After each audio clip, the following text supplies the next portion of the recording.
The knife came so fast that Warren Slater felt the wind of it before he heard the thunk of steel biting deep into the wooden post beside his head, and when he turned, heart hammering, it was not a post at all but the thick neck of a cave adder black-banded, already twitching its last pin 3 inches from his left ear. He stood very still for half a second, processing the fact that he was alive. Then he turned around. She was already walking toward him across the muddy yard of the Crossbell Inn, threading between the hitched wagons and the tethered mules with the easy stride of someone who owned the ground under her feet. She was tall, a full head taller than him, and broad through the shoulders in the way of a born fighter, but the thing that stopped his breath was not her height. It was the way she moved, like every step was a decision made with the whole of her body. She wore close-fitted warrior's leathers, dark as old bark, laced tight up the bodice with cord of braided sinew, the seams reinforced at the shoulder and forearm where pauldrons had been removed, leaving 2 small hook studs of polished iron. Her waist was cinched by a wide belt hung with 2 empty sheaths, one now missing its occupant, and leather breeches tucked into knee-high boots that had seen serious road.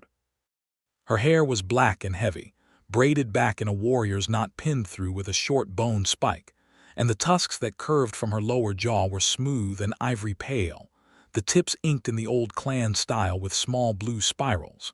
Her eyes were the color of winter ice over dark water, pale gray-green and direct as a spear. She reached the post, closed her fingers around the knife handle, pulled it free with a single flex of her wrist, and wiped it on the dead snake's scales before sheathing it. Then she looked at him. "Thank you," Warren said. Murbul Frostwolf looked him up and down once, the way you assess a situation and find it less dangerous than expected. "Watch your step," she said. "There were 3 of them in the woodpile when I passed it this morning. I left the other 2 because they were not in anybody's road." She paused. "You walked into their road." Warren looked down. The snake, the whole body of it, thick as a man's thumb and easily 4 feet long, lay draped in the mud like a piece of discarded rope. He had been carrying a load of split wood from that exact pile. The split wood was now scattered across the yard because his arms had startled when the knife came past. "I'll gather that," he said, because he was not sure what else to say and because it was true. She was already turning away. "I'm Warren," he said to her back. "I work the bar and the rooms here. If you need anything while you're staying, I know who you are," she said without turning. "Solvin told me before I paid for the room." She walked inside through the inn's rear door, and the door swung shut behind her, and Warren Slater stood alone in the mud with the dead snake and the scattered firewood and the still ringing memory of the wind of a thrown knife passing his ear, and felt something he had not felt in a long time. He felt awake. He gathered the wood.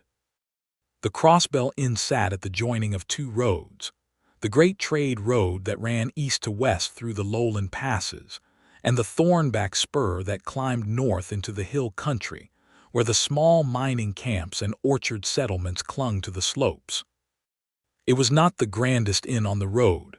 The Guildhall at Pelmer had a proper stable block and a 2nd story and a cook who had trained in the capital.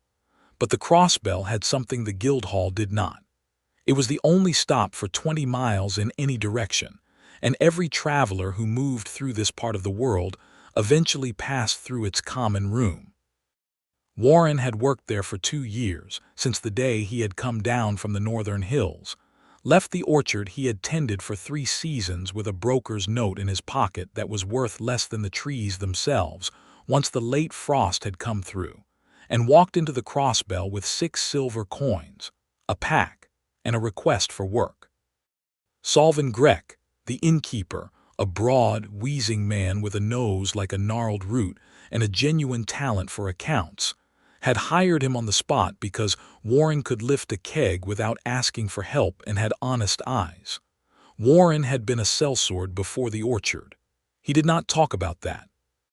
The inn had 12 rooms, a stable that held 8 horses, a common room with long tables and a fireplace wide enough to roast a whole sheep, and a kitchen run by a woman named Dally who was 60 years old and made the best black bread in the region. Warren managed the rooms, the bar, and anything that required someone willing to step between two men who had had too much to drink and too much to prove. He was good at it.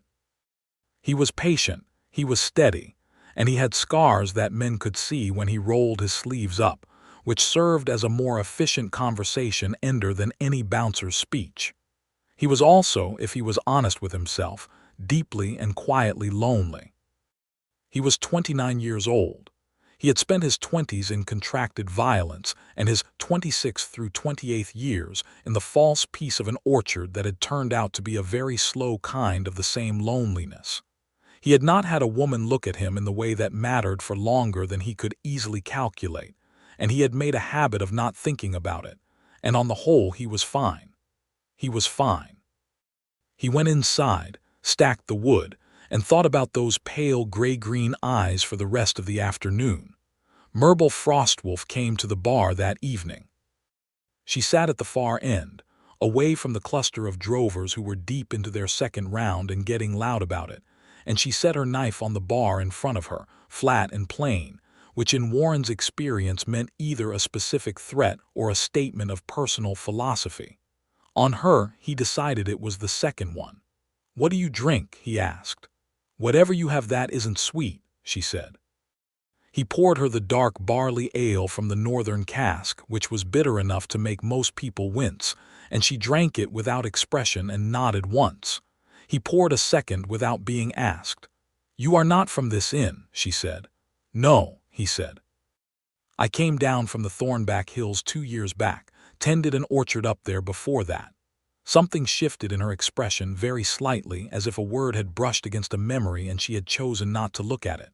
"Which orchard?" "Cressex, on the slope above the second Thornback ford." She was quiet for a moment. "I passed that road," she said slowly. 6 years ago.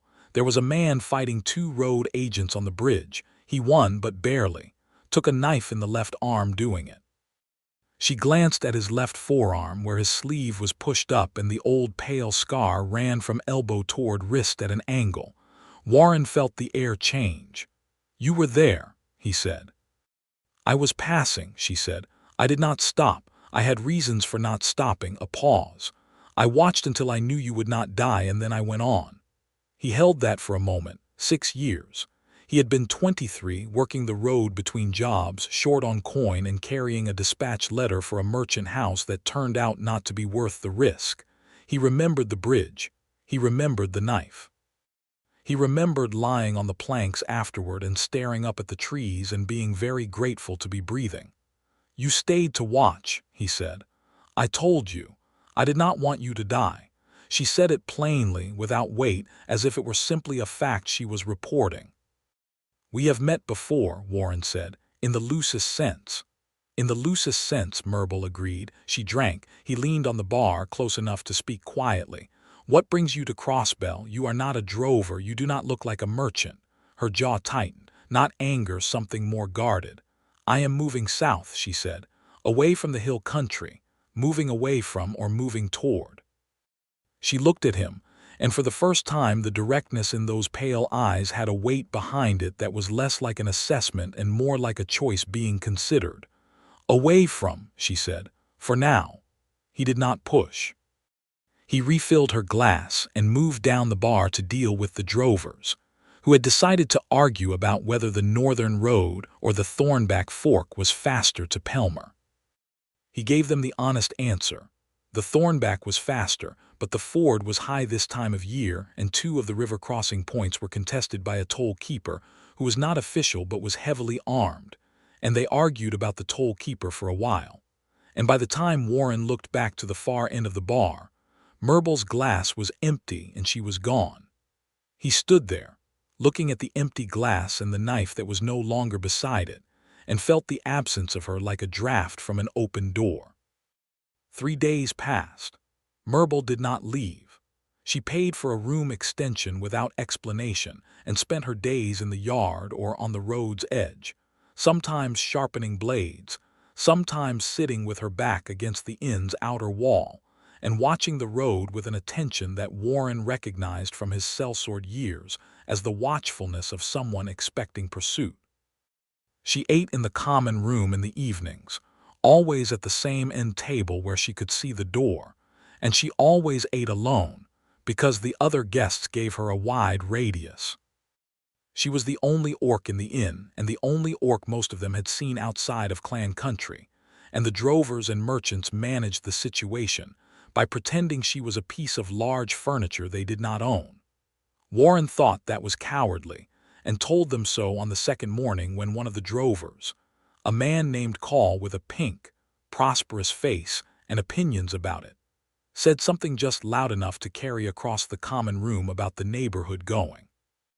"You want to say something," Warren said.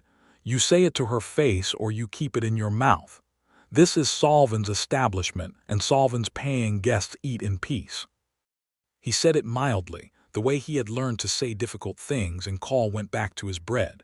Murbul at her end table had not looked up, but when Warren brought her a second bowl of black bread soup that she had not ordered, she looked at him steadily and said, "You did not need to do that."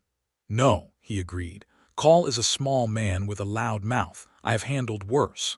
"I know you have," Warren said. "I just didn't feel like listening to him." She looked at him a moment longer.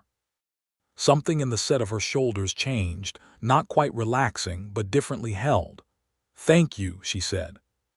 It was the first time she had said it to him, and she said it as if she didn't quite like giving the words away, but was going to do it anyway because they were owed. Warren nodded and went back to work and tried not to feel pleased with himself. On the fourth evening she came to the bar again and sat in the same place, and this time when he poured the dark ale she said, "Sit, unless you have something burning." He looked around. The common room was quiet. Solvin was in the back doing his accounts. Dally had closed the kitchen and gone to bed. The one remaining guest, a quiet cloth merchant from the east, was reading by the fire and did not look up. Warren poured himself a glass and sat. For a while they said nothing, which was comfortable in a way that surprised him. "You were a sellsword," Murbul said eventually, not a question. "Yes.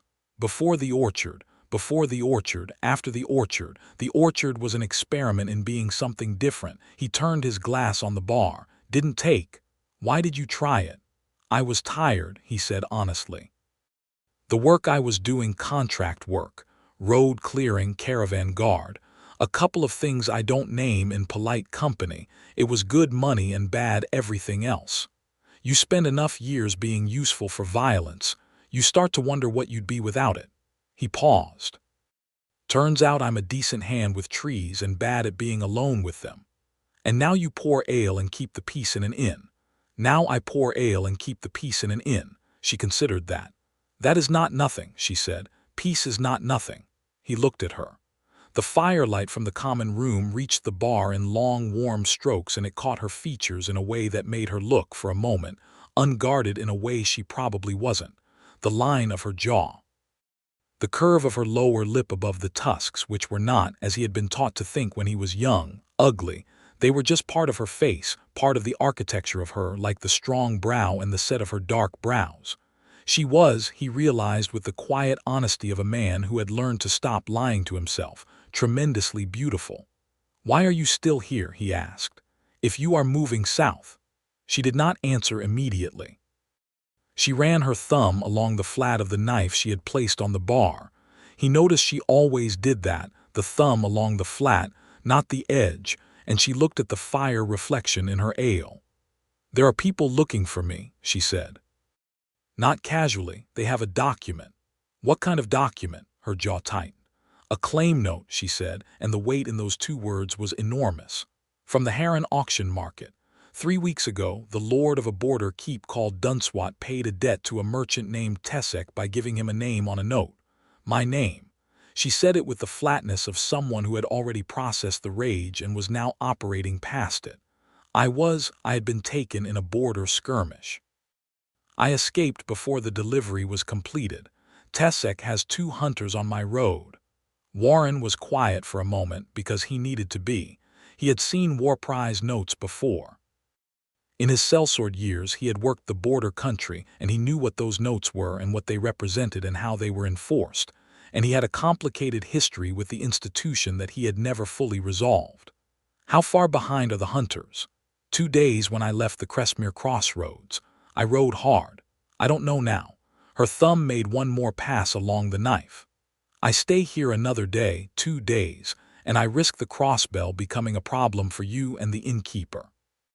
If I move now, I move in the open on the road. A pause. I have been thinking about it. Stay, Warren said. She looked at him sharply. 2 more days, he said. Let me think. He was already thinking, the old calculations coming back with the ease of a habit that was never really broken, the kind of thinking that was not quite planning and not quite tactics, but the specific shape of a man reading a dangerous situation and finding its angles. I know this road. I know the hunter's usual methods. And Tesek, is he the Tesek who works out of Cauldron Harbor? You know him. I know of him. I did a contract job 4 years ago that touched his operation from the outside. He uses pair hunters, not trackers. He sends 2 men who look like merchants and come in from the front, not the back. He met her eyes. They will come through the front door of this inn, show the note to Solvin and ask him to detain you for pickup. That is how it works. They do not grab people in open road. They use the law structure. And if Solvin detains me, she asked very flat. Solvin won't, Warren said. He was certain of this. Solvin Grek was a man who cared about the smooth running of his establishment and not much beyond it, but the one thing he reliably cared about beyond that was the word of his employees. Warren had never asked him for anything in 2 years. If he asked now, Solvin would owe him the consideration of an honest hearing. He held Murbul's gaze. Stay, 2 days, let me work it. She studied him with those pale eyes for a long time, the way she had studied him in the yard with the snake, assessing, not trustingly but honestly. You do not know me, she said. I know what I need to know, he said. She did not respond to that directly. She finished her ale. She stood, sheathed the knife, and walked to the stairs. At the bottom stair she stopped without turning. If this goes wrong, she said, I will not blame you. And then she went up. Warren sat at the empty bar for a long time. The next morning he found Solvin in the back office and told him cleanly what the situation was, the claim note, the hunters, the woman upstairs, and watched the innkeeper's face travel through surprise, calculation, and a very small amount of fear before settling into something that Warren recognized as the face of a man doing the right thing reluctantly, but definitely. A war prize note is legal currency, Solvin said. If they show it to me, I am technically obligated. You are technically obligated to verify its registration at a crown court, Warren said. That registration has to be stamped by a crown magistrate within 6 months of the original capture claim. If the note is from the Heron Market, it was drawn up by a border lord who hasn't had a crown magistrate visit in 2 years. The stamp will be forged or missing. Solvin looked at him steadily. You know a great deal about war prize law. I read, Warren said. This was not untrue. He had read, specifically, every piece of law relating to the market system during a long, rainy winter in a border fort when he had nothing else to do, and had started having feelings about the cargo he was sometimes paid to guard. What do you want me to do? Solvin asked. When the hunters come, and they will identify themselves as merchants, probably cloth or grain, check their registration on the note. Ask to see the crown stamp. When there isn't one or when it's irregular, tell them the law requires you to direct them to the Pelmer Magistrate Office for verification before you can cooperate. Buy us a day. He paused. That's all I need. Solvin was quiet for a moment. You said us, he said. Warren said nothing. This woman, Solvin said. She is worth the trouble to you. The trouble is the right thing to do, Warren said carefully. Solvin looked at him with the specific expression of a man who knows when someone is being slightly but not entirely honest, and chose not to press it. 2 days, he said. If they push harder than that, I cannot promise, but 2 days I can give you. Warren thanked him and went to find Murbul.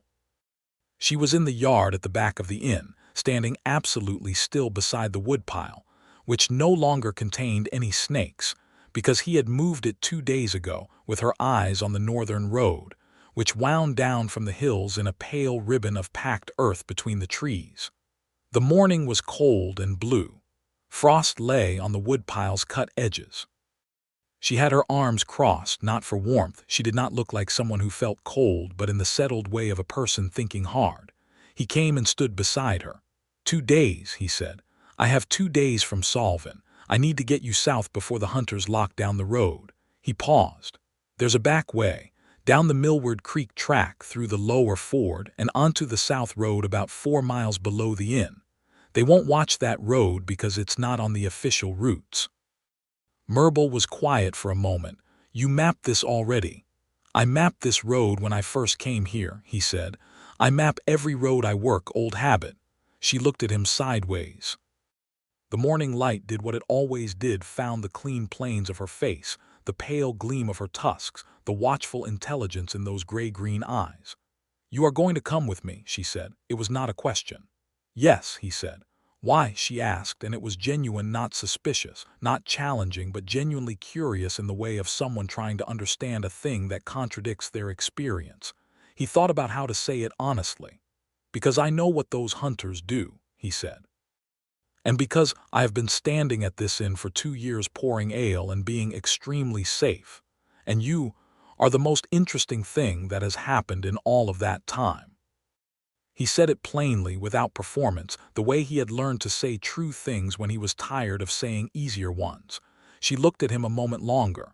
Then the corner of her mouth moved, the smallest possible suggestion of something that might, in a different face or a looser moment, have been a smile. Get your pack, she said, and your blade. I don't carry a blade anymore. She stared at him. Then get a blade, she said, as if that resolved it. He went inside and asked Solvin for the short sword that hung in the back of the kitchen, Dally's late husband's, kept for emergencies. And Solvin handed it over with the wordless efficiency of a man who had made his choice and was committed to it. That evening, as the light went amber and the road traffic thinned to nothing, they sat together in the corner of the common room, and Warren laid out the route on the surface of the table, using a piece of charcoal from the fire. He drew the creek track, the lower ford, the juncture with the south road, and the settlement of Moorfield 10 miles beyond it, where he knew the keeper of the post house. Murbul leaned over the table, her shoulder near his, and studied the map with the focused attention of a military mind. She asked 3 specific questions: depth of the lower ford this season, whether the south road juncture was guarded, how long the post house keeper could be trusted to stay quiet, and he answered all 3 fully, and she nodded twice, and he was aware, very specifically, of the warmth of her shoulder close to his, and the faint smell of leather and pine smoke, and the way her braid fell forward over her shoulder when she bent to look at the map, and he focused carefully on the map. We leave before first light, she said. Yes, he said. You will slow me down, she said matter-of-factly. Probably a little. I know the terrain better than you do. That evens it. She considered this. It evens it, she allowed. She looked at him across the charcoal map, and he looked back at her, and neither of them said what was also present in the room between them, which was something warm and inconvenient and real. Get some sleep, she said, and went upstairs. He did not get much sleep. The hunters arrived at midday the next day, which was faster than Warren had expected. They had pushed their horses hard, and they came through the front door of the Crossbell as he had predicted. 2 men, travel-worn but well-dressed, the kind of face that was designed to look like ordinary commerce.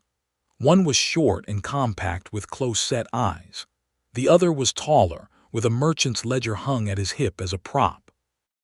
Warren watched them from the back of the common room, a cloth in his hand as if he had been wiping the table, and felt the old feeling that was not quite fear and not quite readiness, but the precise and specific heightening of the senses that he had spent his 20s living inside. Solvin met them at the bar with professional warmth. They produced the claim note inside 2 minutes. Warren could not hear the conversation clearly, but he watched Solvin's face, which was doing the job well, cooperative, earnest, troubled by a bureaucratic complication he couldn't help. Solvin picked up the document, turned it over, looked at the back of it, and said something that involved the word Pelmer and the word magistrate, and the taller hunter's face tightened. Warren moved quietly out through the kitchen and took the back stairs 2 at a time. Murbul was already packed. She was standing at the room's single window, her pack on her back, her knife in her hand, not the throwing knife, the long belt knife, watching the yard below with the narrow attention of a soldier waiting for a signal. She looked at him when he came in and he said, "Now," and she was at the door before he finished the word. They took the back stairs, crossed the kitchen. Dally, who was rolling bread dough, looked up and said, "Stay warm," without any further comment, because Dally had seen everything in 60 years and was unrattleable, and went out into the yard. Warren had his pack and the borrowed short sword belted at his hip, and they moved across the yard in the long shadow of the inn's back wall, through the gap in the fence he had identified 3 days ago, and onto the Millward Creek track at a fast walk that became, once the tree cover closed around them, a steady trot. The creek track was narrow and overhung by old alders that still held their leaves in rusted bronze. The ground was soft from the week's rain, and their boots found purchase easily. Murbul moved with the long, measured stride of someone who had traveled hard terrain all her life, and Warren matched her pace by the simple expedient of lengthening his stride and refusing to fall behind on principle. They ran for 20 minutes without speaking, and it was good. The lower ford was at the northern end of the Millward's Bend, where the creek widened to a shallow rush over a bed of flat stones, and the water was cold knee-deep, running quick with the autumn rains, and when Warren stepped in he caught his breath at the temperature, and Murbul, 2 steps ahead of him, turned to look. "Cold?" she asked. "Fine," he said. "You made a sound."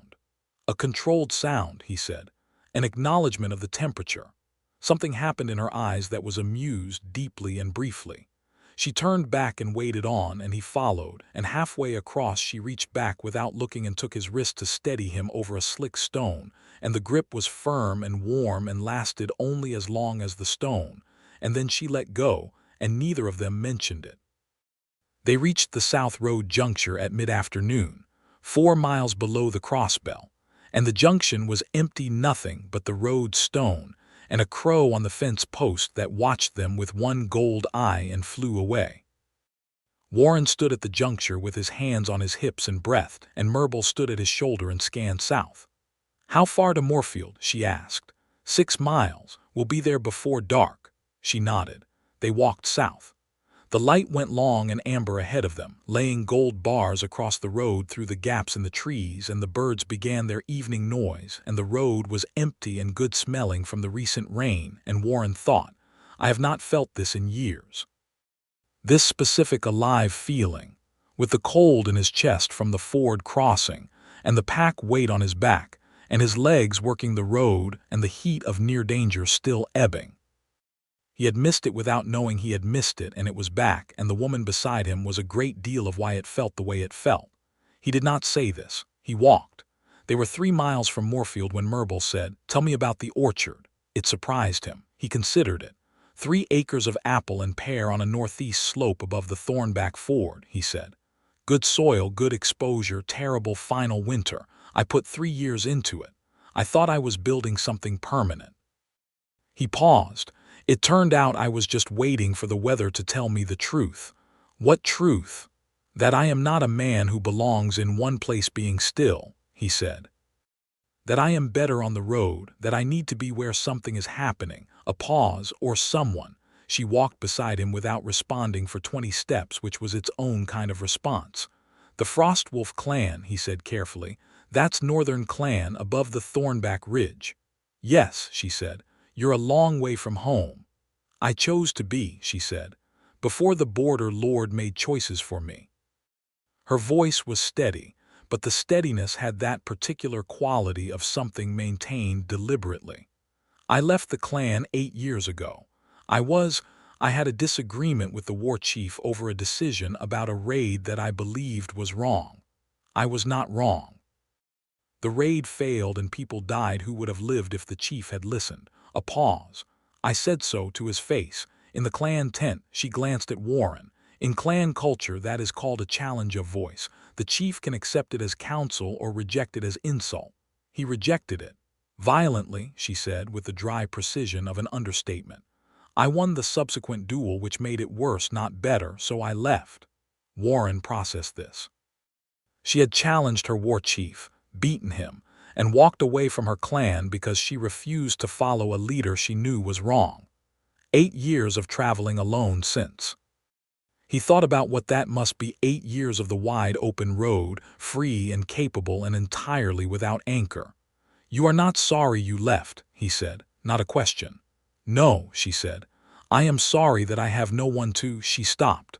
The sentence sat unfinished in the cold air between them. Warren did not push it. He let it be, and they walked. And by the time Moorfield's lights appeared in the early dark ahead of them, the sentence had taken on the specific gravity of something that didn't need completing because they had both understood what it was. The Moorfield post house was a long, low building run by a man named Edric, whom Warren knew from his first year on the road.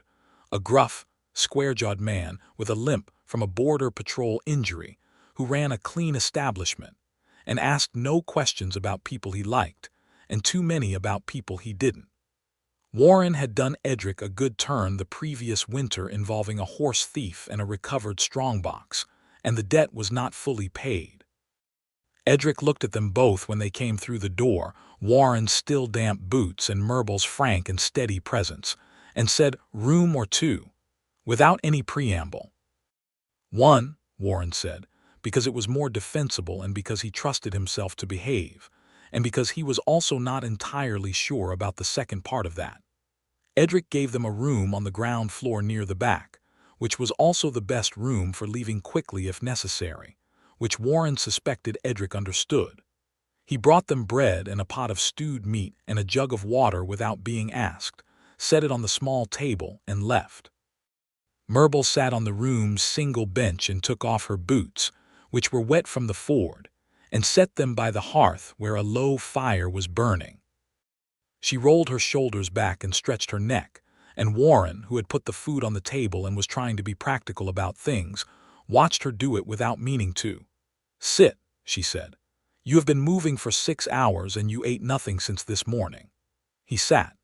They ate across from each other in the firelight, and the room was small and warm and smelled of dried herbs hanging from the rafters, and it was the most comfortable Warren had felt in 2 years. "The hunters won't push Salvin past tomorrow," Murbul said between spoonfuls. "The false stamp on the note will hold for 1 day. After that they'll move to the road." "By which time we'll be gone from here," Warren agreed. "South to Pelmer is 2 days on the road. In Pelmer there's a crown magistrate who I know to be honest, a woman named Taus, Magistrate Taus, who has been trying to get jurisdiction over the Heron market system for 3 years and would very much like to see a fraudulent claim note with a forged crown stamp." Murbul had stopped eating. She was looking at him steadily. "You worked all of this out," she said, "while you were packing." "Before I was packing," she said. "You had this mapped before I even agreed to go." "I like to have options ready," he said. The firelight moved across her face. She looked at him, and it was not the assessing look from the yard or the bar.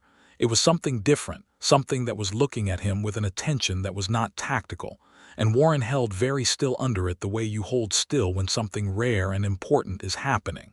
"You gave up your position at the inn," she said. "Salvin will give it back," he said. "Or he won't. It'll be all right either way." "You did this for a woman you have known 4 days," she said.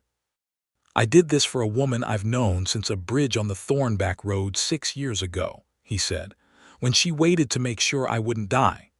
Murbul was quiet for a long time. "Warren," she said, and the way she said his name, the specific weight of it, like she was testing whether it fit in her mouth, and finding that it did made something in his chest do a slow, complicated thing. "I know," he said, because he did. She reached across the table and put her hand on top of his, and it was not a gentle gesture or a tentative one. It was deliberate and warm and real, and he turned his hand over and closed his fingers around hers, and they sat like that in the firelight for a while and did not need to say anything else. He slept on the floor beside the hearth, which was warmer than the bench, and he heard her breathing even out into sleep from the bench above him, and the fire settled to coals, and he lay in the dark with the specific happiness of a man who has located something he had not known he was looking for, and eventually he slept too. They were on the road before dawn. The South Road was well traveled, and they moved with a group of grain wagons for the first 4 miles, which was cover enough to feel easy, and then the wagons turned east at a road fork and they were alone again. The morning was crisp and the road was straight, running through thinning woodland into more open country, and they talked as they walked, the easy, ranging kind of talk that covers everything and nothing and is the true beginning of knowing someone. He told her about his years as a sellsword, not the parts he was proud of and not the parts he wasn't, but the whole of it honestly, and she listened without flinching and asked questions that showed she understood what it was to live by violence and what it cost. She told him about the 8 years after the Klan, how she had worked as a caravan guard, a border scout, a translator between Klan emissaries and border lords, and eventually as an independent, which was the word she used, quietly and with some weight, for a woman who belonged to no one and answered to nothing but her own judgment. "Until the border skirmish," he said. "Until the border skirmish," she agreed. "I was riding through disputed land, not belonging to either lord or clan, but a border lord named Dunswat chose to interpret my presence as an act of clan aggression. 3 of his men detained me." She said it with the iron evenness of something recounted over and over internally until it was smooth. The detention became a sale, the sale became Tessek's claim note, and then the escape. "I have been breaking free of things since I was 20 years old," she said, without self-pity, just fact. "I am reasonably good at it by now." He looked at her. "You are exceptional at it," he said quietly. She glanced at him and he held her gaze and she looked away first, which felt like a victory of some particular kind, though he could not have explained why. They reached the edge of a small town called Hartwall at midday and stopped at a public well to refill their water. The town's market square was busy cloth merchants, a farrier's stall, a woman selling spiced nuts from a cart, and people moved around them with the mixed reaction Warren had grown accustomed to. A few looks, a wide berth from some, the occasional carefully neutral face of someone making a decision to be decent. Murbul moved through it with the specific posture of a woman who had been navigating this her entire adult life, not aggressive, not diminished, simply present and fully herself, which Warren found extraordinarily compelling. At the well, a man in a butcher's leather apron said something under his breath to another man as Murbul drew water, and the second man snickered, and it was the specific snicker of something directed at a person. Warren set down his pack, turned to face them and said, pleasantly and clearly, "I didn't catch that. Say it again." The butcher looked at him, at the old sellsword scars on his forearms, at the short sword on his hip, at the specific calmness of his face, and said nothing. "Thought not," Warren said, picked up his pack and moved on. Murbul said nothing until they were on the South Road again and the town was 10 minutes behind them. Then she said, "You keep doing that." "Doing what?" "Standing between me and the noise," she said. I'm not standing between you and anything," he said. "You can handle anything they say and I know it. I just do not want to be standing there while it happens." He paused, choosing the words carefully. "It is not about protecting you. It is about which world I want to be in while I am standing next to you." She was quiet for 100 steps. Then she took his hand. On the open road, in the afternoon light, she simply closed her fingers around his as they walked, and it was one of the most important things that had ever happened to Warren Slater, who was not a man who used that word lightly. They were a half-day outside Pelmer when the hunters found them. Warren heard the horses first, not the sound of normal road traffic, but the specific rhythm of 2 horses moving at speed with purpose, and he turned. The 2 men from the Crossbell were coming down the road at a canter, the tall one with the merchant ledger and the short one with the close-set eyes, and the close-set one had his hand on a short bow. "Into the ditch," Warren said immediately, but Murbul was already moving, not into the ditch but sideways, into the tree cover at the road's edge, and she pulled Warren with her by the arm, and they were in the shadow of the roadside trees as the two men pulled their horses to a stop where they had been standing. "They tracked us from Hartwall," Murbul said quietly. "Someone at the well," Warren agreed.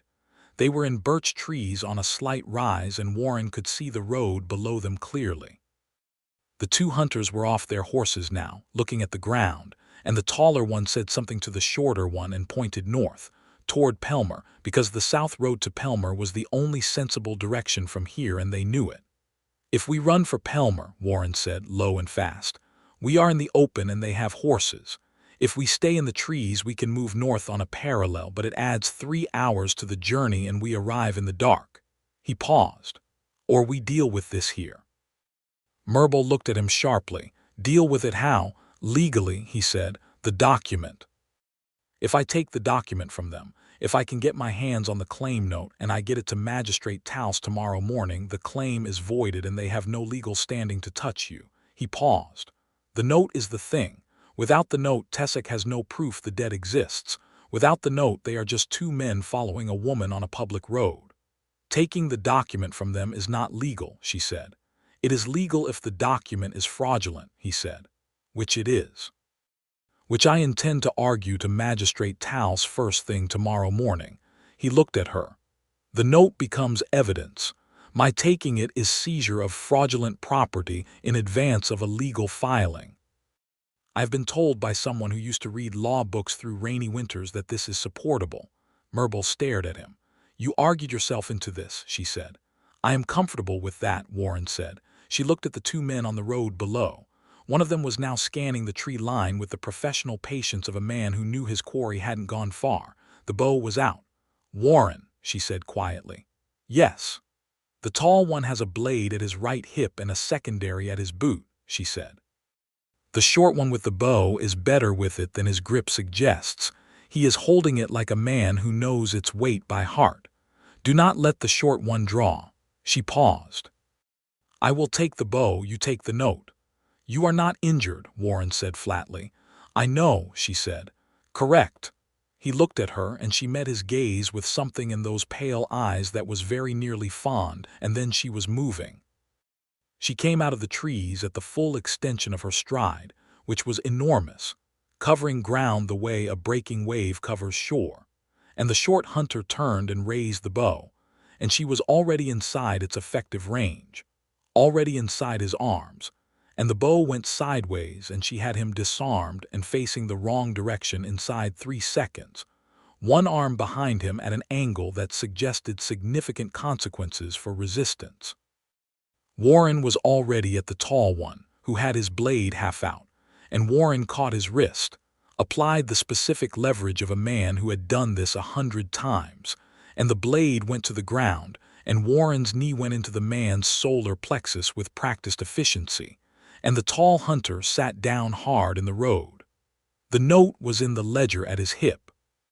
Warren opened it, found the document in 3 seconds. It was the only thing in the ledger, which had been props all along, took it out, and put it in his own jacket. He stood up. The tall hunter was on his back in the dirt, recalibrating his relationship with breathing.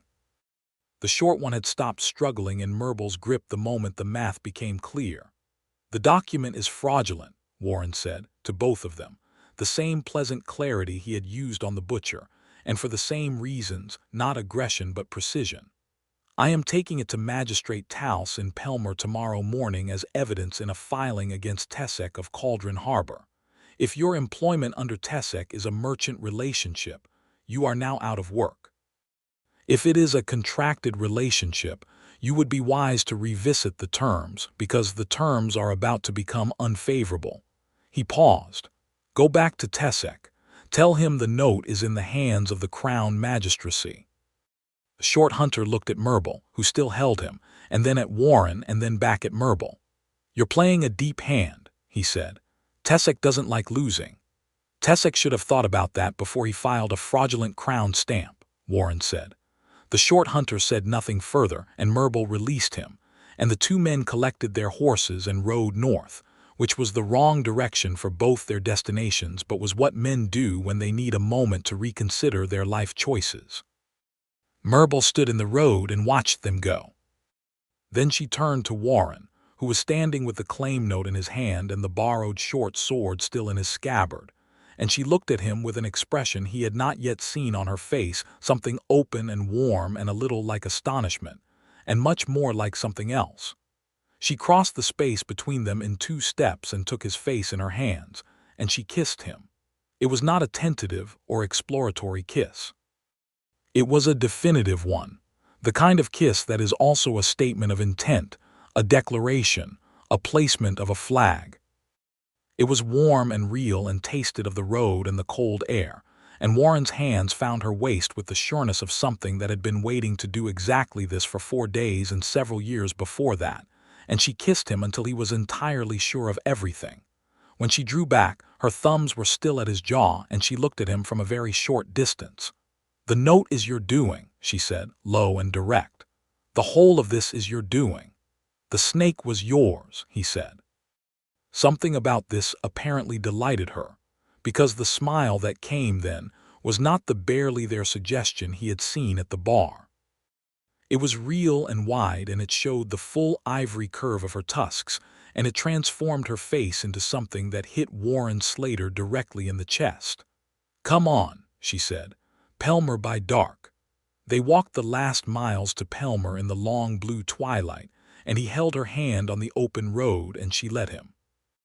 Pelmer was a walled market town of several thousand people, with a proper gatehouse and a magistrate's hall at its center, and an inn district along the south wall where 4 inns competed aggressively for the road traffic.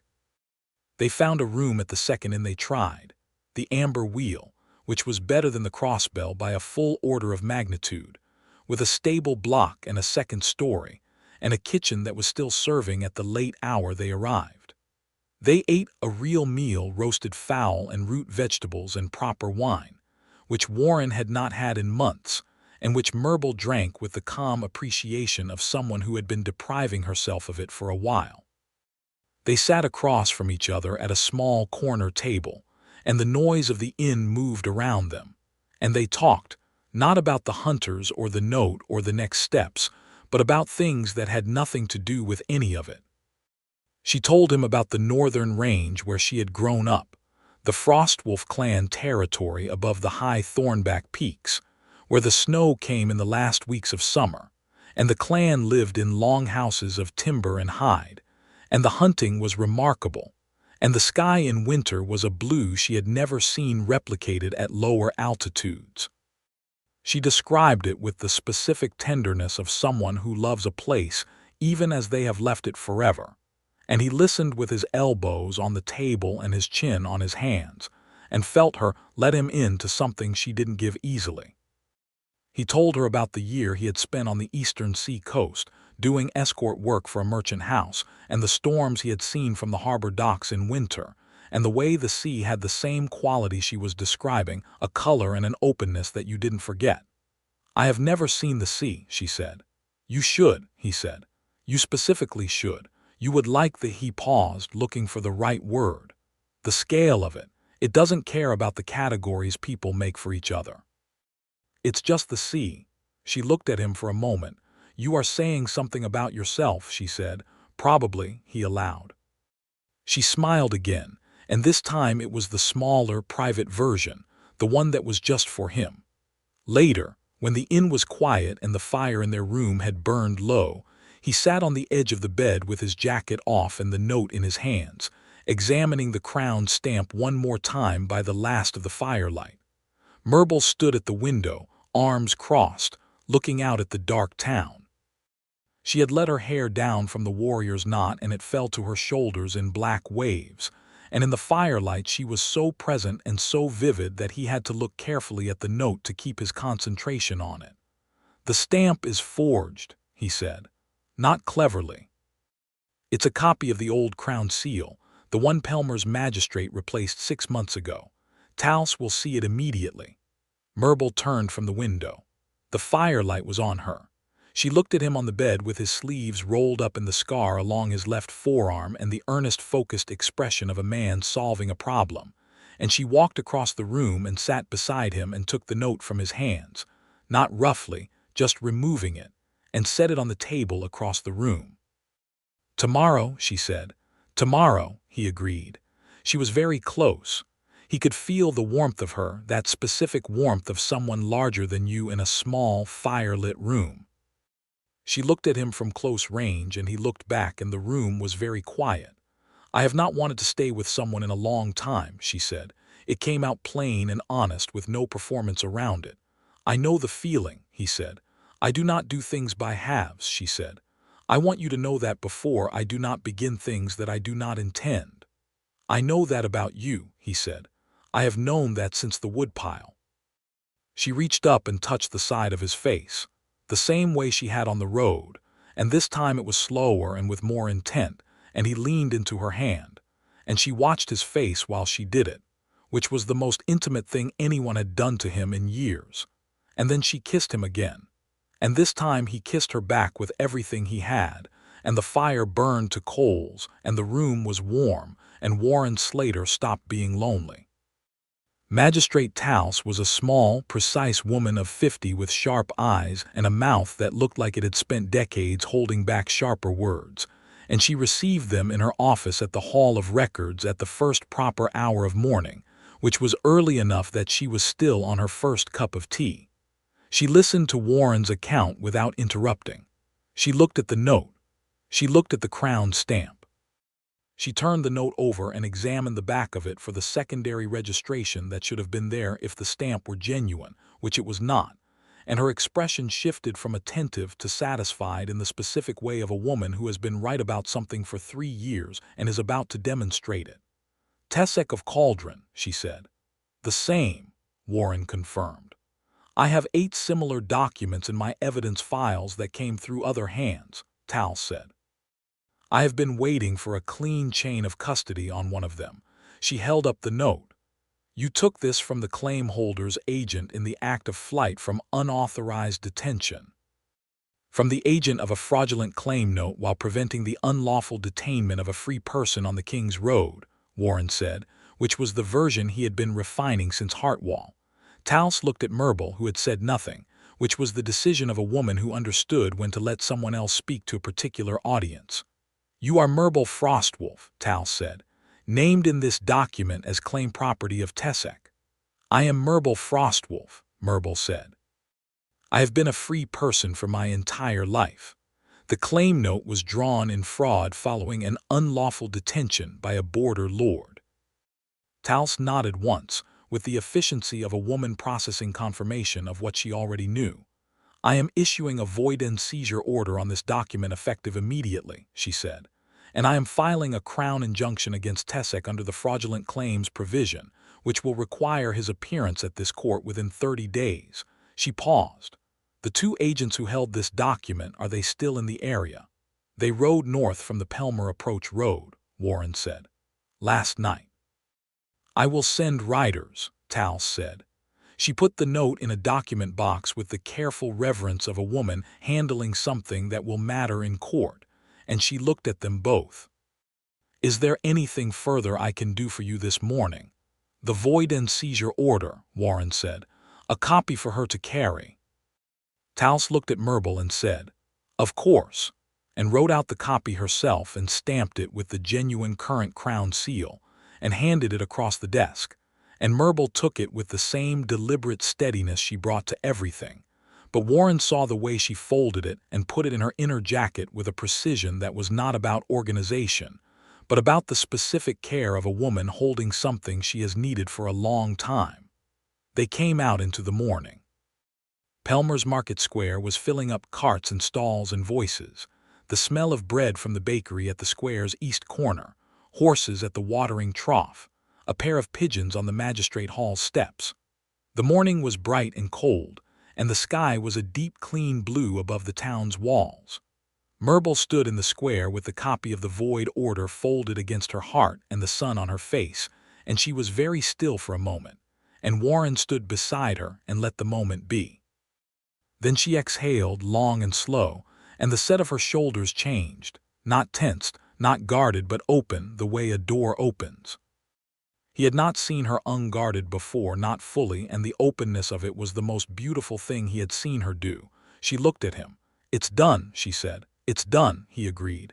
"Tesek will contest," she said, "but his standing is gone without the note. The hunters have no authority. Dunswat's claim is voided." She said it slowly, tasting each piece of it as she went.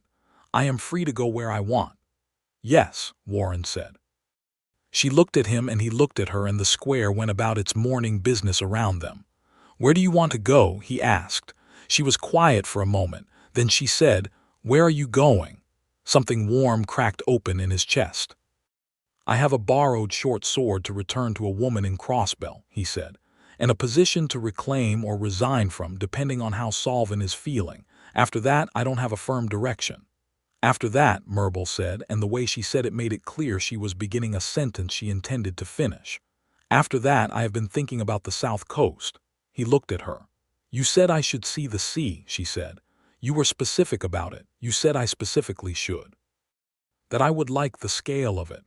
"I did say that," he said. "I want to see it," she said. She held his gaze with those pale gray-green eyes and said, "I want to see it with you." Warren reached out and took her hand. She looked down at his hand around hers and then back up at him, and she turned her hand over so their fingers were properly linked, firm and warm and clear. "All right," he said. They stood in the square in the morning sun, and the city moved around them, and they were, for the first time for both of them in a long time, and for the first time together, simply two people who knew where they were going and who they were going there with, and it felt like the beginning of something real. They spent one more night in Pelmer, and it was different from the nights before in the way that things are different once certain choices are made and made openly. He bought her a meal at the best inn in the South District. He had money from 2 years of careful saving at the Crossbell, not much but enough for this, and she looked at him across the table over a proper wine and candlelight and said, "You're doing this on purpose," and he said, "The meal?" "Yes," and she said, "All of it," and he said, "Yes, all of it," and she was quiet for a moment and then she said, "Good," and they finished the wine. The next morning they went south together through the Pelmer Gate as the market caravans came in, and the gate guards waved them through with the efficient indifference of men who had seen everything. And the South Road opened ahead of them into low, rolling country, greener than the Thornback Hills, smelling of the damp southern air that even this far inland carried the distant suggestion of the sea. Warren had, in the pack on his back, the borrowed short sword for Dally, 2 days of food, a change of clothes, his remaining silver, and the charcoal map from the Crossbell's common room table, which he had taken from his room the morning they left, and which he had not examined but had folded carefully and brought, because it was the map he had drawn with her shoulder near his, and he thought he might want it for reasons he was not yet fully able to articulate. Murbul walked beside him, her pack on her back, her knife at her hip, the Voidorder copy folded at her heart, and she walked with the long, easy stride that he had matched from the first morning and could now match without effort. And occasionally she said something and he said something back, and they did not fill the silence with words when they didn't need to, which was the sign of a very particular kind of comfort. On the second day of walking, somewhere in the low country south of Pelmer, in a stretch of road that ran between old apple orchards winter-bare and gray, their branches like dark scribble against the pale sky, she stopped and looked at the trees on either side of the road for a long moment. "These are like your orchard," she said. "Older," he said. "Better tended." He looked at the trees, which were indeed well pruned and healthy, the marks of someone who knew the work. "Someone loves these." She looked at him sideways. "You miss it," she said, "the orchard." "I miss the idea of it," he said honestly, "the permanence of it." He looked at the trees. "You put a tree in the ground and it outlasts you by centuries if you get it right. There's something about that." He paused. "But I was wrong about what I needed to make the permanence feel good. I needed to be alone with it less." She was quiet. Then she said, "There is orchard country on the south coast, near the harbor towns. I heard this from a merchant I worked with, warm enough for citrus trees." He looked at her. She looked straight ahead at the road, but the line of her jaw had that deliberate set of someone who has said something specific on purpose and is going to let it land without further assistance. Citrus trees, he said. I have never eaten a fresh citrus fruit, she said. Only traded ones that had traveled too far. I think they are better fresh. They are considerably better fresh, Warren said. They walked in silence for 50 steps. Murbul, he said. Yes, she said, not turning her head. Are we talking about the same thing? She turned her head, and those pale eyes were warm and direct and certain. Yes, she said, with the same simple clarity she brought to everything that mattered. He reached out and put his arm around her as they walked, which required some adjustment in height that he managed by being willing to stretch, and she put her arm around him, which required less adjustment because her arm was long, and they walked the apple road together in the winter light with the smell of old orchards around them and the south ahead of them. He returned the short sword to Dally when they reached Crossbell Dally, who had said nothing when they left and said nothing now except "good road." To which Warren said, "Yes, very." And she looked at Murbul in the way that elderly women sometimes look at important things and said, "Stay for supper, both of you," and they did. Solvin received Warren with the expression of a man who has been through an inconvenience and emerged slightly the better for it. The hunters had come back through the Crossbell 2 days after Warren and Murbul had left, shown the false note to Solvin again, and Solvin had repeated his request for a verified crown stamp with the immovable patience of a man who knows the law is on his side, and the hunters had left in frustration, and Solvin had gone back to his accounts. "There is a crown injunction on the note now," Warren told him, "filed at Pelmer 2 days ago." "I know," Solvin said. "Tals's riders came through yesterday." He looked at Warren. "You did good work." "She did most of it," Warren said. Solvin looked at Murbul, who was sitting in the common room corner with Dally, apparently receiving a full account of the inn's last several years, which Dally appeared to consider her due. "She does not look like someone who needed much doing for," Solvin said. "No," Warren agreed. "She doesn't." He paused. "I'm going to be leaving, Solvin, for good, I think." Solvin nodded as if this was not a surprise, which it wasn't. "The South Coast," Warren looked at him. "Dally told me," Solvin said. "She heard it from, I don't know how she hears things, she hears them." He extended his hand. "You were a good worker, Warren. You kept the peace better than anyone I've had. I'll write you a reference for any inn or establishment on the coast if you need it." Warren shook his hand. "Thank you, Solvin." "Go," Solvin said, with the magnanimous air of a man releasing a good employee to a better fate, "before she decides to leave without you." Warren looked back at the corner. Murbul was listening to Dally with an expression that was focused and attentive, and then she said something and Dally laughed, which was a sound that Warren had heard perhaps 3 times in 2 years, and something about it, the image of Murbul Frostwolf in the inn corner making Dally laugh with something he couldn't hear lodged in his chest like a well-aimed knife and warmed there. He was not going to be lonely anymore. He knew that with the same certainty he had known it when she kissed him on the road, and when she had said, "I want to see it with you," and when she had taken his hand in the Pelmer Square, and all the small and large moments that had accumulated over the last week into something that was solid and real and would not wash away in a late frost. They left the Crossbell the next morning, properly this time, not before dawn, not fleeing anything, but after a full breakfast and with Dally's bread in the pack and Solvin's reference letter folded beside the charcoal map. The whole inn came out to see them off, which in the Crossbell's case meant Solvin, Dally, and 2 drovers who happened to be in the yard and were sufficiently curious to stop what they were doing. Murbul, standing in the yard in her travel leathers with the pack on her back and the morning sun coming in hard from the east, looked, Warren thought, exactly as she had when he had first seen her, certain and self-contained and magnificent. And then she caught him looking and gave him that small, private smile, which was for him specifically, and only him, and the drovers glanced between them with the comfortable recognition of men who have understood the situation. "The South Road," said one of the drovers in a companionable way. "South Road," Warren confirmed. "Good road this time of year," the drover said. "Clear to the coast before the winter rains come." "That's the plan," Warren said. He and Murbul walked out the Crossbell's front gate, which faced the junction of the two roads, and at the junction they turned south, and the inn was behind them and the road was ahead of them, and the morning was clear and cold and full of light. They had gone 50 yards down the south road when Murbul said, without preamble, "In clan culture, when a person wishes to claim another as a life partner, there is a word, a naming. You speak the name in front of witnesses and you are bound."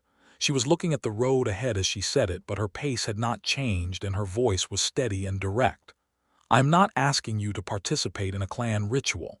I am telling you that I know what this is and I intend to mean it." Warren walked for 20 steps, feeling the weight of what she had said sitting in the air between them, not heavy but substantial. "I intend to mean it too," he said. "I am going to plant citrus trees with you and bicker about which road is faster, and you are going to throw knives past my ear to save my life at inconvenient moments, and I am going to be grateful for all of it." Murbul looked at him and then looked at the road and said, "Watch your step," which was not a warning this time. The road was perfectly clear, but a callback to the first thing she had said to him, and the specific warmth of it, the deliberate echo of it, made Warren Slater want to laugh and did, quietly to himself. And Murbul walked beside him with her arm against his arm, and the south road ran ahead of them all the way to the sea. It took them 11 days to reach the coast. They were good days, the best string of days Warren could remember, because they were full of motion and talk and the changing country, and because at the end of each day's walking there was a fire and food and Murbul, and that was a combination that turned out to be exactly what he had needed without knowing he had needed it. The country changed as they moved south.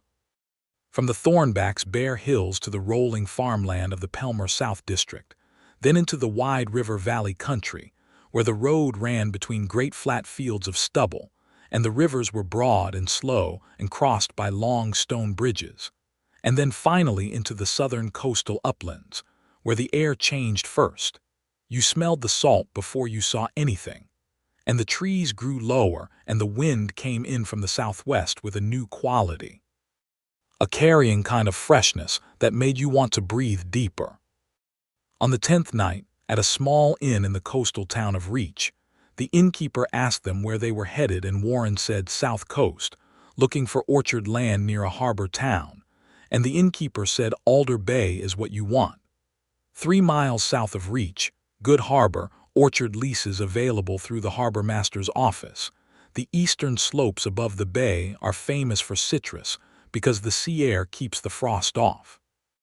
He said this in the practical way of someone sharing local knowledge, and Warren looked at Murbul across the table, and she looked back at him with those pale eyes that were warm in a way he had come to live inside. "Alder Bay," Murbul said.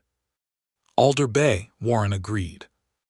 The harbor master at Alder Bay was a stout woman named Fareth who handled their inquiry with businesslike efficiency, and showed them, on the 3rd day of their presence in town, an orchard lease on the eastern slope above the bay, 3 acres of established trees, citrus and apple mixed, the stone cottage on the property needing work but sound in its bones, the soil dark and good, the view from the cottage's south window being the entirety of the bay in its blue and silver morning glory. Murbul stood in the cottage doorway looking at the bay below, and the wind came up the slope and moved through her hair, and she breathed in the salt air with the specific attention of someone savoring something they have imagined for a long time, and Warren stood just behind her and watched her. He reached past her and touched the doorframe of the cottage, the old stone, rough and solid under his hand. A permanent thing. A thing that outlasted its builder by centuries if you got it right. Murbul turned from the view and looked at him in the doorway close range, the sea wind moving between them. "Yes," she said. She was asking about all of it, the cottage, the orchard, the view. The life that was being proposed in this doorway by 2 people standing in it. "Yes," he said.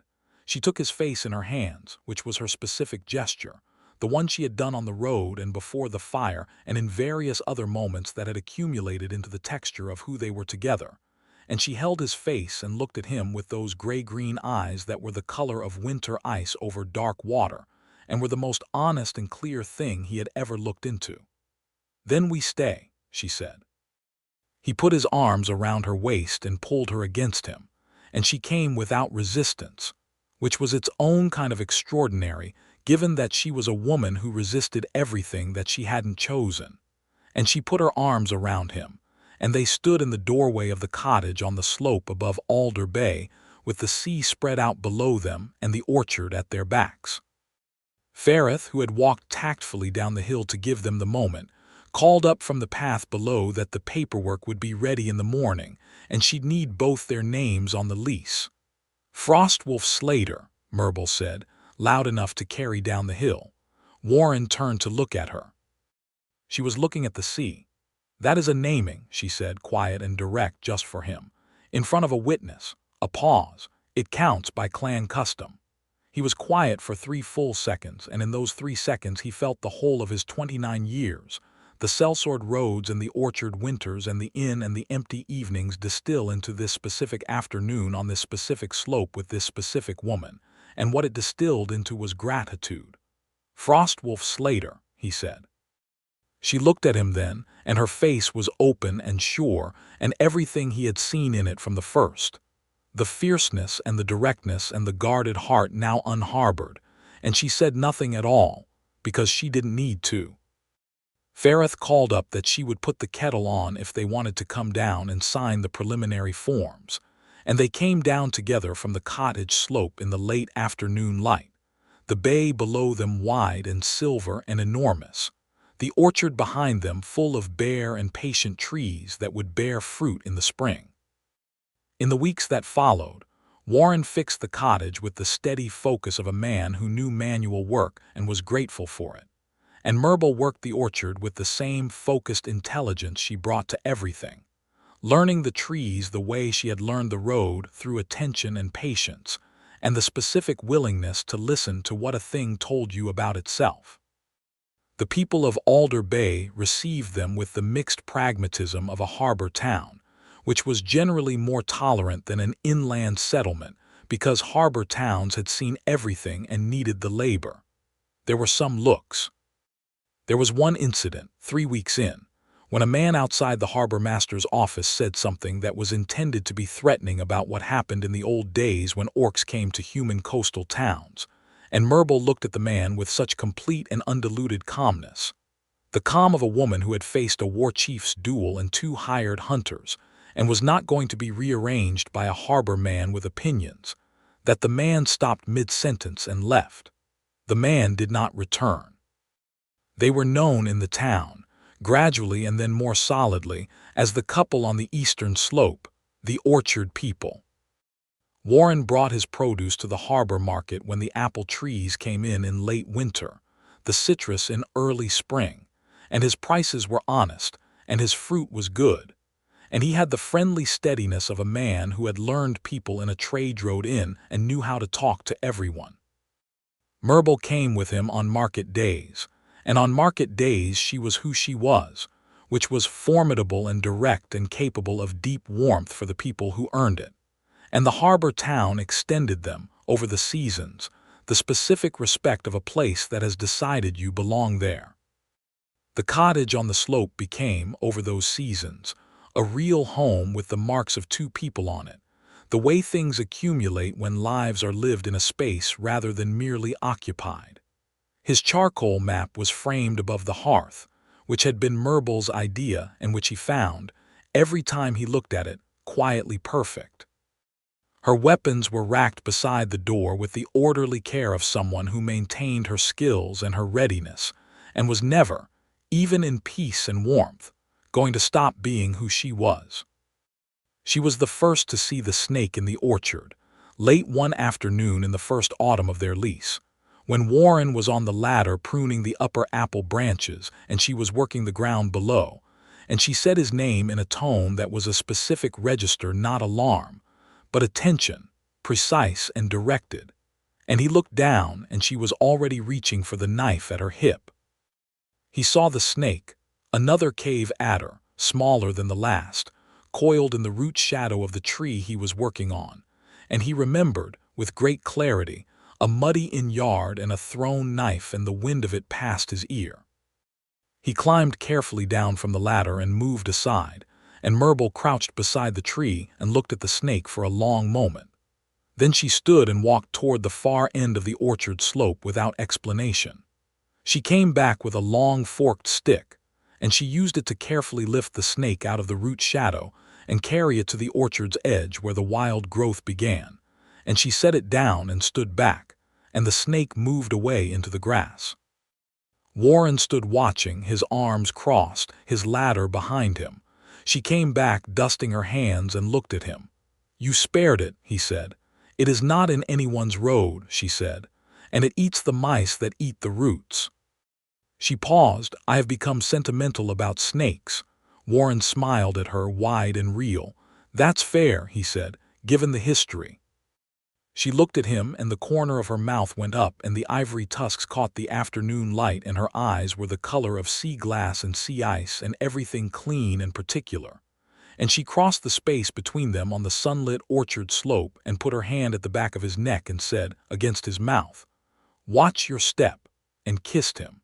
And the orchard held them both, and the bay shone below, and nothing was missing.